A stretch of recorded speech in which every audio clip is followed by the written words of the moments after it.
Thanks to the pressure of the media and people like you not giving up on getting to the bottom of Jeffrey Epstein and who he was involved with over all these years, things are now moving fast, and the DOJ is evidently going to be talking with Ghislaine Maxwell, which we discussed in a short yesterday.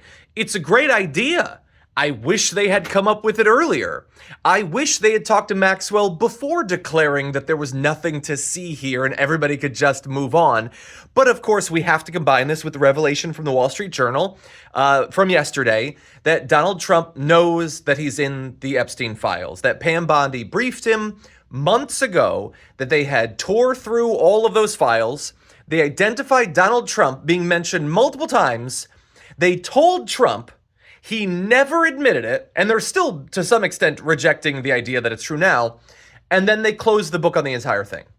And so they closed the book on the files, knowing that Trump was in it, knowing that other high-profile individuals were in it, saying that you don't need to know about any of that. And if the Wall Street Journal had not reported this, you never would have found out that they had proof that he was in there. And that others were too. Maybe some Democrats, maybe some political donors. Doesn't matter. You don't need to know about it. They decided they were going to cover up this entire thing. And they decided to do that without ever actually interviewing Ghislaine Maxwell, who did not actually off herself and is there wanting to talk, knowing all of these details. But they were never actually going to talk to them until the pressure came. And think about that. Donald Trump clearly has a vested interest in shutting this thing down. And if you're a Republican, what if it had been Biden?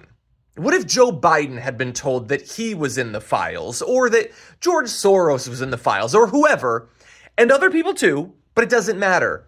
You can't find out about it, okay? You don't get to know. How would the Republicans be acting? And all of them coming out of yesterday's revelation they're just super casual about the entire thing. Proof that he's in the files doesn't really seem to bother them. And the cover-up, I'm sure, from the right-wing independent media is going to be in full effect today. They do not want their base focusing on this thing. And so now they're finally, obviously, super begrudgingly talking to Ghislaine Maxwell. Okay, so that's good. But of course, this is an interview that you're not going to have direct access to. What comes out of it? Maybe nothing, by the way. And even if there is something that comes out of it, it is, of course, by its very nature, we have to assume it'll be cherry-picked. I mean, this is Donald Trump's personal lawyer, and effectively the DOJ is his personal law firm now. And so maybe they'll reveal stuff. Maybe Ghislaine Maxwell will have a lot to say about Donald Trump, and maybe Pam Bondi, because she loves justice so much, will allow us peasants to know about it. But I remain pretty pessimistic, and you could probably describe it as cynical at this point.